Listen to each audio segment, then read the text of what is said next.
The village of Pebbleton, nestled between soft green hills and the ever-restless sea high on the eastern slope, almost hidden by ancient oaks, stood a small stone cottage. There lived a boy named Finn, known only from afar as the quiet child who walked every single day, rain or shine.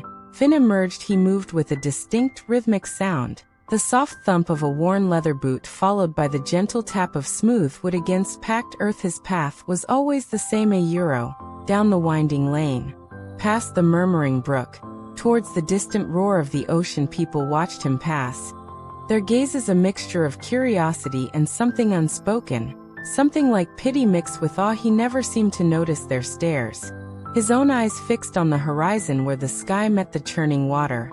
Lost in a world only he could see, Finn walked alone. His face, beneath a mop of unruly brown hair, was often serious, etched with a quiet determination that seemed too old for his young years. He was an orphan, cared for by a gentle, aging carpenter who had found him as an infant, left near the shore. The reason for his unique gait was known to all. One leg was strong and straight, while the other, hidden beneath worn trousers, ended just below the knee, supported by a beautifully carved wooden crutch that fit snugly under his arm. He had never known walking without it. It was as much a part of him as his own breath. While other children raced and tumbled on the village green, Finn walked his solitary path, the steady thump-tap marking his passage like a heartbeat against the earth. The sea seemed to call him, a constant pull he couldn't resist. One blustery autumn afternoon, a group of older boys from the village, fueled by boredom and a misplaced sense of superiority, decided to confront Finn as he made his way down the lane. They blocked his path near the old stone bridge. "Where you going, Hopper?" jeered the tallest one, mimicking Finn's gait with cruel exaggeration. "Can't you run like a proper boy?" Finn stopped, his knuckles white where he gripped his crutch. He didn't answer, simply trying to step around them, but they shifted, forming a tight circle. Laughter erupted, sharp and mocking. Finnero's cheeks flushed, but he held his head high, his eyes fixed on the sea beyond their shoulders, a silent fortress against their words. The wind whipped his hair, carrying the salt tang he loved. "Give us a show then," another boy sneered, shoving Finn roughly. He stumbled, catching himself awkwardly on the crutch. The sudden movement, combined with the uneven ground near the bridge's edge, caused the crutch to slip on a patch of wet moss. Finn crashed hard onto the muddy path before he could scramble up. The ringleader, a boy named Corin, snatched the precious wooden crutch. "Look at this silly stick," Corin yelled, waving it high. "What do you need it for? Just get up." Finn lay in the mud, pain flashing in his eyes, not just from the fall, but from the crushing humiliation. He pushed himself onto his good knee, reaching desperately. "Please," he whispered, his voice barely audible over the wind, and the bully's laughter. "Give it back," Corin sneered. "Or what? You'll hop after me?" With a cruel laugh, he raised the crutch high and brought it down sharply across his own knee. The sound was terrible, a loud, sickening crack as the strong, polished wood splintered. Time seemed to freeze. Finn gasped, a raw sound of anguish escaping his lips. The other boys fell silent, shocked by the sudden violence of the act. Corin stared at the broken pieces in his hands, the reality of what he'd done dawning on him. He dropped the shattered wood into the mud beside Finn as if it burned him, then turned and fled, the others scrambling after him. Finn was left alone on the cold ground, staring at the ruined instrument of his mobility.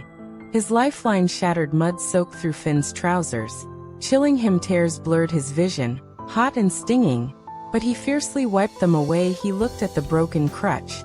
The carved handle snapped clean off, the shaft splintered beyond repair.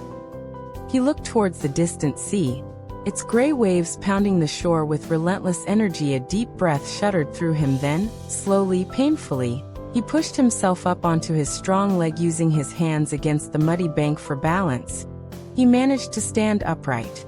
Swaying precariously, he glanced once more at the useless pieces of wood, then deliberately turned his face back towards the sea path. His jaw set with immense effort. He took a small, hopping step forward, then another, and another. Thump, thump, thump. The rhythm was different now, jarring and uneven, each hop a monumental effort that jarred his whole body.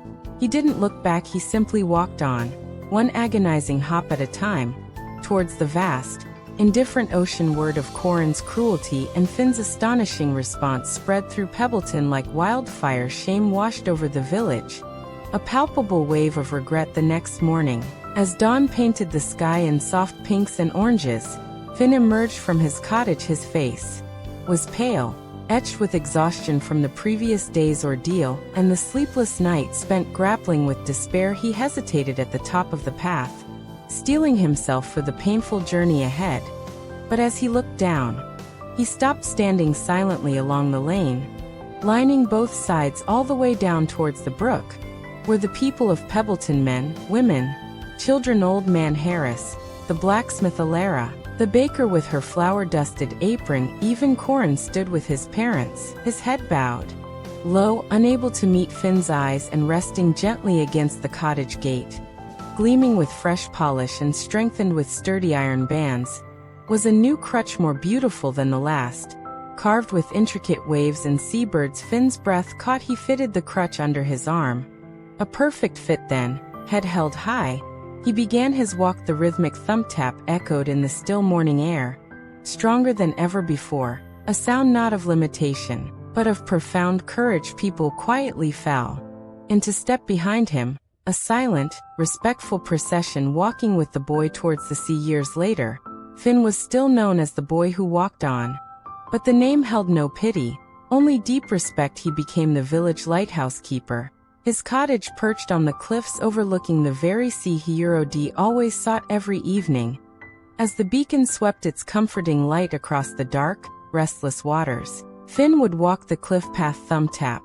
Thump tap. The sound was a familiar melody, a promise kept. Villagers would sometimes pause in their work to hear it, a reminder carried on the salt wind. They remembered the day courage walked on broken wood and broken pride, the day a quiet boy showed them that the true journey isn't about the ease of the path or the strength of both legs, but about the unwavering spirit that chooses, again and again, simply to put one foot forward, to keep walking on, no matter how fierce the storm, towards the light you carry within. His steps, steady and sure, spoke of a resilience that mended more than just a crutch.